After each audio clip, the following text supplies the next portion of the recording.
Kaya pala ba mga words are powerful, no? Pwede kini maka-uplift sa moral, pwede kini maka-devastate, pwede makapatay as the case may be, and maka-change sa life sa tao, and so on and so forth.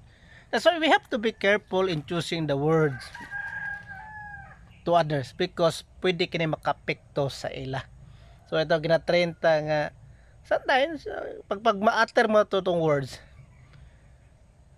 nanan damage lisod kayo bawion. So before we utter as much as possible nonon sa nato sa kamadaghan and may nang mugamit tag mga vocabulary nga dili mga harsh. So na may daga pamagya na sa pag-praise sa to word. But you have to be careful also because na po downside ni, especially sa tong culture as Bisaya.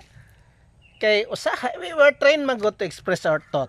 So the moment nga isa ka tawo nga matrain nga mag-select sa words dissenting dating ma-perceive nato ni usually as plastic, dili sincere.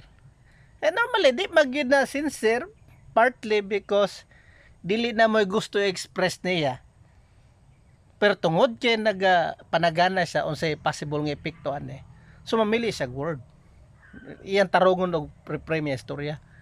Pero sa to di na magsilbi kay ma-feel lagi na to nga plastic dili sincere.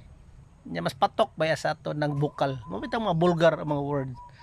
So be careful yan when using that because although it's positive in general, but there is downside especially in our culture.